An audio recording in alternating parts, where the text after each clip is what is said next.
The Apollo University, University of Leicester, 35 lakhs fees for 3-year BTech CSE UK.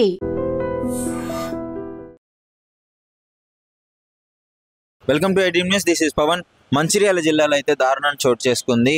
అంటే గతంలో కూడా ఒక బాబు చనిపోవడం చూసాము, కానీ ఇప్పుడు మళ్ళీ అదే తరహాలో ఇంకో ఘటన జరిగింది. ప్రేమ పేరుతో ఒక యువకుడు మహిళను మోసం చేయడం వల్ల పాపం తీవ్ర మనస్తాపానికి గురై ఆమె సూసైడ్ చేసుకోవడం జరిగింది. సో ప్రేమించిన తర్వాత పెళ్లి చేసుకుంటా అని అన్నాడు. పెళ్లి చేసుకుంటా అని చెప్పేసి తర్వాత పెళ్లి టైం రాగానే మన ఇద్దరి కులాలు వేరు, మా ఇంట్లో ఒప్పుకోరు అన్నారు. సో తర్వాత ఏదో ఒకటి కన్విన్స్ చేసి ఆ పిల్ల మాట్లాడుతుంటే మళ్ళీ మా ఇంట్లో ఒప్పుకోవాలంటే నీ నగలు, నీ డబ్బు కావాలి, అప్పుడే మా ఇంట్లో పేరెంట్స్ యాక్సెప్ట్ చేస్తారు అనడంతో పాపం వాళ్ళ ఇంట్లో చెప్పుకోలేక ఆ మహిళ ఇంట్లో చెప్పుకోలేక ఇతన్ని కన్విన్స్ చేయలేక సూసైడ్ చేసుకొని చనిపోవడం జరిగింది. అంటే ఈ మధ్య కాలంలో ఇది ఎక్కువగా జరుగుతుంది. అంటే పెళ్లికి ముందే ఇలా వరకట్నం పేరుతో వేధించి కట్నం డబ్బులు కావాలి అని చెప్పేసి ఇట్లా అడగడం ఎంతవరకు కరెక్ట్? ఇప్పుడు చనిపోయిన ఆమె ప్రాణాలు అయితే తీసుకురాలేం కదా. సో దాని గురించి అసలు పబ్లిక్ ఏమనుకుంటున్నారో అడిగి తెలుసుకుందాం. నమస్కారం అండి. ఇప్పుడు మంచిర్యాలలో ఒక దారుణం చోటు చేసుకుంది. ప్రేమించి పెళ్లి చేసుకుంటాను మోసం చేసి డబ్బులు కావాలి, అప్పుడే పెళ్లి చేసుకుంటా, మన కులాలు వేరు అని చెప్పడం జరిగింది. దాని గురించి మీరు ఏమంటారు? దాని గురించి అంటే చిన్న తప్పు అది. ప్రేమించుకుంటప్పుడే మాట్లాడేటప్పుడే కులం గురించి దానికి అన్ని అడిగి చేసుకోవాలి. అట్లా ఇప్పుడు అంతా ఇది చేసి ప్రేమించి అంత మోసం చేస్తే అర్థం ఇవన్నీ కట్నము కులం గురించి అడితే చాలా తప్పు. ఇది అన్యాయం అయిపోయింది ఆ పిల్ల. కానీ కాకపోతే పేరెంట్స్ కు చాలా ఇబ్బంది. ఇప్పుడు మళ్ళా పిల్ల దొరకడం చాలా కష్టం. ఇప్పుడు మళ్ళా చాలా కష్టం. మాకు కూడా ఉన్నారు ఆ పిల్లలు, కానీ అట్లా చేయదు కదా. తప్పు వాడైనా కూడా అన్ని కనుక్కొని మాట్లాడాలి, అన్ని కనుక్కొని చేయాలి ఆ పనులు. అదైతే అసలు ప్రేమించేటప్పుడు తెలియదా మరి? తెలుసుకొని మాట్లాడుకున్న తర్వాత మనసు కలిసేది ఉండే. కానీ ఇప్పుడు అన్ని అయిపోయిన తర్వాత ఇప్పుడు పాపకు అట్లా జరిగితే చాలా అన్యాయం. ఇది అతనికి మోసం చేసే ఉద్దేశం ఉండే ఈ విధంగా చేస్తున్నాడు. కొంతమంది అట్లనే చేస్తారు, మోసం చేయాలని చేస్తారు. కొంతమంది డబ్బు కావాలి, బంగారం కావాలని ఏది ఇచ్చి కూడా చేస్తారు. అంతే. ఇంకా ఆడపిల్ల ఎవరికి చెప్పుకోగలదు? ఇప్పుడు డబ్బులు తీసుకురావాలి చెప్పుకోలేము. ఆడపిల్లలు ఆ బాధ చెప్పుకోలేరు. ప్రేమించా అంటేనే ఇంట్లో ఒప్పుకోరు. ఆ పిల్ల ఇక ఎంత ఇబ్బందులు వాడి ఎదురైందో తెలియదు. ఇక భగవంతుడికే తెలుసు. కానీ అన్యాయం బాధ అయితేనే అంత చేసుకుంది అమ్మాయి. మంచిర్యాలలో ఒక మహిళ సూసైడ్ చేసుకొని చనిపోవడం జరిగింది. ప్రేమించి మోసం చేశాడు, పెళ్లి చేసుకుంటాను. ఆ ఇన్సిడెంట్ తెలుసా మీకు? ఏమంటారు దాని గురించి? అట్లా చేయడం తప్పు కదండి. అట్లా చేయొద్దు కదా. ఒక ఆడపిల్ల జీవితం అన్యాయం చేయొద్దు కదా. ముందుకు ఏం క్యాస్టో తెలుసుకొని చేసుకోవాలి. అట్లాంటి వాళ్ళు వాడుకొని ఆ పిల్ల చావుకు కారణం వాళ్ళ పేరెంట్స్, వాళ్ళ అమ్మ నాన్న, వాళ్ళు ఎన్ని ఆశలు పెట్టుకొని ఒక ఇంట్లో ఆడపిల్ల ఉందంటే ఎంత, బయటికి వెళ్ళిన పిల్లింటికి రావాలంటే ఎంత కష్టం. ఇప్పుడు ఇంత ఉండి కూడా వేస్ట్ కదా. ఈ పోలీసులు వీళ్ళందరూ ఉండి కూడా ఎవరం ఏం చేయలేము. అది కానీ వాడట్లా చెయ్యొద్దు. వాళ్ళకి హక్కుంటది. అట్లా ఇష్టం లేకుంటే ముందే చెప్పాలి. వాడుకున్న తర్వాత పెళ్లి చేసుకుంటా అని మోసం చేసి డబ్బులు తీసుకురా, కట్నం తీసుకురా అంటే వాళ్ళ అమ్మ నాన్న పోయి నేను ఒక ఆయనను ప్రేమించిన, ఆయన డబ్బులు అడుగుతాండు, బంగారం అడుగుతాండు అని ఎట్లా చెప్తే వాళ్ళ పేరెంట్స్ కూడా ఎంత బాధపడాలి చెప్పండి. మీరు కూడా ఒక మహిళే కదా, ఇలాంటి పరిస్థితులు విన్నప్పుడు ఏమనిపిస్తుంది? ఏ అబ్బాయి కూడా అట్లా చెయ్యొద్దు. డబ్బు కావాలనుకున్నాడు, ఆస్తి కావాలనుకున్నాడు, ఏ అమ్మాయి జోలికి పోవద్దు. మంచిగా చదువుకొని వాడు కూడా గొప్పోడై డబ్బు సంపాదించుకొని పెళ్లి చేసుకోవాలి. కానీ ఆ అమ్మాయి ఇక్కడ డబ్బు ఉందని ఆశపడ్డాడా? మరి ఎట్లా ఆశపడ్డాడు? కావాలనే మోసం చేయడానికి ఈ డబ్బులు గాని కులాలు గాని వీటిని తీసుకొచ్చాడని అనుకోవచ్చా? డబ్బు ఆయన డబ్బు గురించే చేసిండు, కానీ కులం గురించి చేసేటోడు వేరే ఫస్ట్ చెప్పుకుంటారు కదా, మాది ఈ కులం నీది ఈ కులం అని. అట్లా చెప్పుకుంది ఎట్లా పరిచయం అయిండ్రు వాళ్ళు కూడా. ఇప్పుడు అబ్బాయిదే తప్పు. అంటే ఇప్పుడు మీరు ఎమోషనల్ అవుతున్నారు. ఒక ఆడపిల్లకి ఇట్లా జరిగిందంటే మీ కంట్లోంచి నీళ్ళు రావడం జరిగింది. నాకున్నారు ఆడపిల్లలు, మా ఇంట్లో కూడా ఉన్నారు. ఇప్పుడు మా పిల్లలు కూడా కాలేజీకి వెళ్తాండ్రు. మరి వాళ్ళు ఏం చేస్తాండ్రో తెలియదు. ఇలాంటి పరిస్థితి రేపు మా పిల్లలకు కూడా రావచ్చు. దానిదేముంది, మేము పొద్దున్న లేస్తే పనికొచ్చే వాళ్ళం.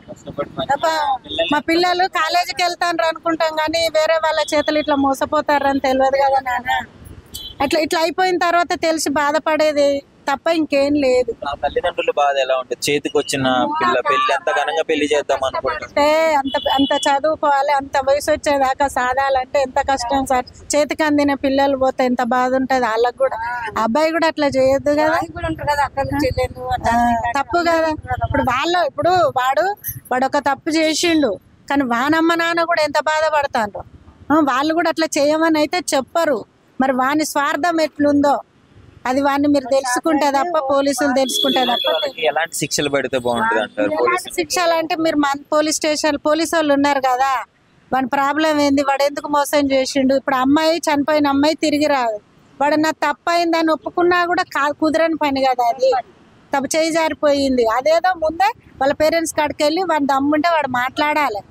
నేను మీ అమ్మాయిని ఇష్టపడ్డా, నేను చేసుకుంటా అని మాట్లాడాలి.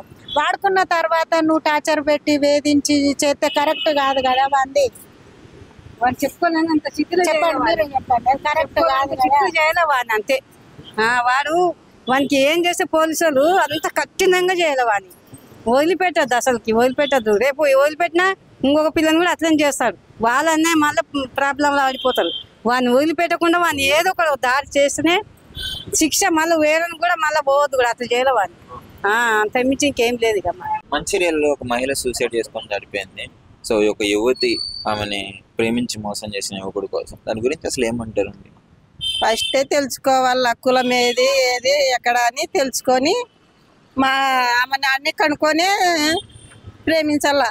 ప్రేమించిన తర్వాత అన్ని దగ్గర అయిన తర్వాత అట్లా చేయొద్దు. ఎవరిదైనా తప్పే. ఇప్పుడు ఒకటే పరి చనిపోయింది కాబట్టి చాలా తప్పు. ఇప్పుడు చేతికి వచ్చిన యువతి కన్న తల్లిదండ్రులకి తీరని శోకం కదా, ఆ వయసులో చనిపోవడం అంటే. వాళ్ళ తల్లిదండ్రులు ఎంత బాధపడుతుండల్లా.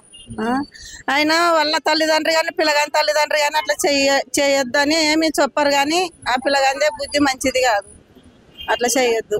ప్రేమించినారు, తిరిగినారు, అంతా ఓకే అయింది, పెళ్లి చేసుకుంటా అని ఇప్పుడు మోసం చేసి కులం పేరు తేవడము, నీ డబ్బులు ఇస్తేనే పెళ్లి చేసుకుంటా అనడము ఏంటి కరెక్టేనేది?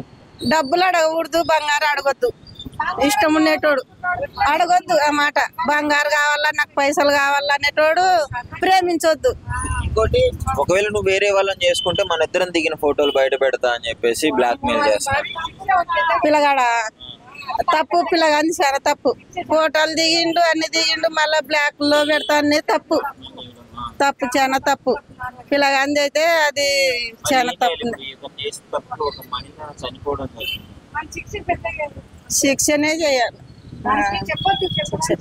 ఎవరైనా ఆడపిల్లలే కానీ అన్ని అయిపోయినాక అన్ని తర్వాత అట్లా చేయడం అయితే తప్పు. నాకు ఉండరు, అట్లా చేయొద్దు. నమస్కారం అక్క. చెప్పండి. మంచిర్యాలలో ఒక యువతిని మోసం చేసి, అంటే ఆమె సూసైడ్ వరకు వెళ్ళిపోయింది. పెళ్లి చేసుకుంటా అని, పెళ్లికి ముందే కట్నం నగలు డబ్బులు అడగడము, వేరే వాళ్ళని పెళ్లి చేసుకుంటే బ్లాక్ మెయిల్ చేస్తాను, ఈ ఫోటోలు బయట పెడతా అనడం, దీని గురించి ఏమనుకుంటున్నారు అసలు? అట్లా చేయటం కరెక్ట్ కాదు. ఆడపిల్ల జీవితాన్ని ఆగం చేయటం అట్లా కరెక్ట్ కాదు. ఎందుకంటే అట్లా ఇప్పుడు నేను లవ్ మ్యారేజ్ చేసుకున్నాను, ఇంట్లో ఒప్పించుకున్నాను, పెళ్లి చేసుకున్నాను, నన్ను సొమ్ములు సోకులు ఏమి అడగలేదు. ఆడపిల్ల జీవితాన్ని అలా నాశనం చేయటం కరెక్ట్ అయితే కాదు.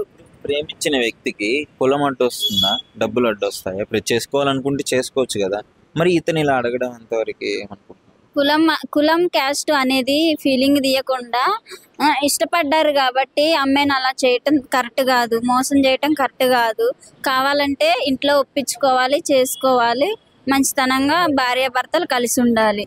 అట్లా అమ్మాయిని ఇప్పుడు తల్లిదండ్రులు బాధపడటం తప్ప రెండోది ఏమీ లేదు. ఇంకేమంటున్నాడు, మా ఇంట్లో ఒప్పుకోవాలంటే నీ నగలిస్తే నేను ఒప్పిస్తా అని చెప్పేసి మాట్లాడుతా. అంటే నువ్వు డబ్బు కమ్ముడు పోయి ఆ పిల్ల జీవితాన్ని అలా నాశనం చేసేసి ఇప్పుడు ఆ అమ్మాయిని చంపాలని, సూసైడ్ చేయాలని నువ్వు ప్లాన్ చేశారా? అదే కదా, నాకైతే అలాగే అనిపిస్తుంది.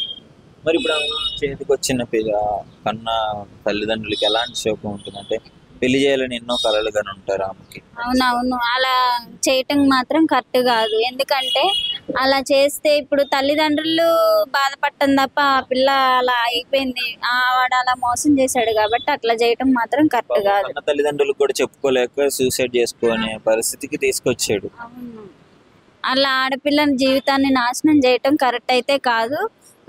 లవ్ మ్యారేజ్ చేసుకున్న తర్వాత ఇష్టపడ్డారు కాబట్టి చేసుకోవాలి, అంతేగాని ఆ అమ్మ వాళ్ళు సొమ్ములు అడిగారు, సోకు అడిగారు, డబ్బులు అడిగారు, అది అడిగారు, ఇది అడిగారు అని ఆ పిల్ల జీవితాన్ని మాత్రం ఆగం చేయటం కరెక్ట్ కాదు. మంచిర్యాలలో జరిగిన ఒక ఇన్సిడెంట్ తెలుసు కదా, ఒక యువత చనిపోయింది సూసైడ్ చేసుకొని, దాని గురించి మీరు ఏమనుకుంటున్నారు? ఓకే, ఇది ఈ మధ్యకాలంలో చాలా ఎక్కువగా జరుగుతోంది. ఇలాగా అమ్మాయిలు ఆత్మహత్య చేసుకోవటం అనేది. అమ్మాయికి ఉన్న కులము డబ్బులకు ఎందుకు లేదు, డబ్బులకు ఇచ్చిన విలువ మా అమ్మాయికి ఇవ్వటం లేదు. అందువల్ల ఈ ఆడపిల్లలు చాలా చాలా తొందరగా డిప్రెస్ అయిపోయి ఆత్మహత్యకు పాల్పడుతున్నారు. దానికన్నా ఆడపిల్ల కొంచెం ధైర్యంగా నేను ఎందుకు బ్రతకలేను అని అమ్మాయి ఒక్క నిమిషం ఆలోచించుంటే తన జీవితం వేరే విధంగా ఉండేది. తల్లిదండ్రులు తనకు ఏమైపోతారు, తల్లిదండ్రులు పుట్టుకతో ఉన్న తనకు జన్మనిచ్చిన తల్లిదండ్రుల గురించి ఆలోచించకుండా ఎవరో మధ్యలో వచ్చిన వాడి డబ్బులకు ఆశపడి ఆ అమ్మాయి జీవితాన్ని నాశనం చేస్తుంటే అతను చేసిన నాశనం తను ఒప్పుకున్నట్టే కదా ఒక విధంగా ఆత్మహత్య చేసుకుని. అతనికి నువ్వు లేకపోతే బతకలేను ఆమెకున్నప్పుడు ఆ అబ్బాయికి కూడా ఉండాలి కదా. అలాగా డబ్బులకు ఇచ్చిన విలువ అమ్మాయికి ఇవ్వకపోవడము, ఆ అమ్మాయి తన క్షణికావేశంలో ఆత్మహత్య చేసుకోవడం అవన్నీ సరైనవి కావు. సో ఇప్పుడు చూసుకున్నట్లయితే ఆ యువకుడు కూడా అంటే ఇట్లా బ్లాక్ మెయిల్ చేయడము, డబ్బులు అడగడము, పెళ్లికి ముందే డబ్బులు ఇస్తే మా పేరెంట్స్ నొప్పిస్తా అని మాట్లాడటము, దీని గురించి ఏమంటారు? నిజంగానే ప్రేమించాడు అంటారా మరి ఇవన్నీ చూస్తుంటే? ఆ డబ్బుకి ఎప్పుడైతే డబ్బుకి విలువ ఇచ్చాడో ఆ అమ్మాయి అప్పుడే గ్రహించవలసింది. అసలు డబ్బుకి ఇచ్చిన విలువ నాకు ఇవ్వటం లేదు, పెళ్లి తర్వాత ముందే డబ్బులు తీసేసుకున్న తర్వాత ఇప్పుడు మళ్ళీ తర్వాత డబ్బులు ఆశపడ్డాని నమ్మకం ఏముంది? ఇప్పుడు ఇచ్చిన డబ్బులు మళ్ళీ తర్వాత పెళ్లి తర్వాత మళ్ళీ ఇంకా అడగడానికి నమ్మకం ఏముంది? ఆ విధంగా అమ్మాయి డబ్బుల గురించి ఆలోచిస్తున్నాడు అంటే తన మీద ప్రేమ లేదని తను ముందే గ్రహించవలసింది. చదువుకున్న అమ్మాయిలు, చదువురాని అమ్మాయిలు ఎవరైనా సరే తల్లిదండ్రులకి ముందు విలువ ఇవ్వండి, తర్వాతనే వేరే వాడు ఎవరైనా. నిజంగా ప్రేమించిన వాడు ఎవరో గ్రహించుకోలేకపోతున్నారు. అమ్మాయిలు క్షణిక వయసులో ఆత్మహత్య చేసుకున్నారు. తల్లిదండ్రులు చూసిన సంబంధం చేసుకుని ఉంటుంటే ఈ అమ్మాయికి ఇంత ఘోరం జరగకపోయేదేమో. క్షణికావేశం మంచిది కాదు ఆడపిల్లలకి. సో ముఖ్యంగా ఇలాంటి వాళ్ళకి శిక్షలు ఎలా ఉండాలంటారు ఇప్పుడు గవర్నమెంట్ పరంగా, మన చట్టం పరంగా? అసలు కొన్ని విషయాలు నాకు అనిపిస్తుంది అరబ్ కంట్రీస్లోనే శిక్షనే కరెక్ట్ ఏమో అనిపిస్తుంది. అమ్మాయికి ఏ విధంగానైనా అబ్బాయి వల్ల నష్టం జరిగింది అని తెలిస్తే అక్కడ అసలు ఎటువంటి శిక్షలైనా వాళ్ళు వెనకాడరు. మరణ శిక్ష వెంటనే స్పాట్లో నేరం అనేది ప్రూవ్ అయితే నిజంగానే మరణ శిక్ష విధిస్తారు. అలాంటిది ఇక్కడ వాడు సంవత్సరాల తరబడి కోర్టు చుట్టూ తిరుగుతాడు, కొన్ని తర్వాత డబ్బు ఉపయోగించి నిర్దోషిగా బయటకు వచ్చే అవకాశం కూడా చాలా ఉంటుంది. కాబట్టి వాళ్ళకి నిజంగానే అసలు పబ్లిక్ అప్పచెప్పండి, వాళ్ళ తల్లిదండ్రులకు అప్పచెప్పండి, చాలు వాడి పని చూసుకుంటారు వాళ్ళు. నిజంగా ప్రస్తుతం ఉన్నటువంటి సమాజం దేనికి ప్రయారిటీ ఇస్తుంది? ఆర్థిక సంబంధాల చుట్టూ మాత్రమే తిరుగుతుంది. మళ్ళీ ఎన్నికలంగానే చాలా విరక్తి కలుగుతాం. మంచి అనిపిస్తుంది కదా, లేడీస్ కూడా ఛాలెంజింగ్ జాబ్స్ చేసినప్పుడు చాలా బాగుంటది. ట్రాఫిక్ అసిస్టెంట్స్ గా నియమించిన ట్రాన్స్జెండర్స్ అందరితో సాల్యూట్ చేయించుకుంటున్నారు. ఫుడ్ డెలివరీ ఇవ్వటానికి వెళ్ళినటువంటి డెలివరీ బాయ్ అనిల్ పై కళ్ళ ముందు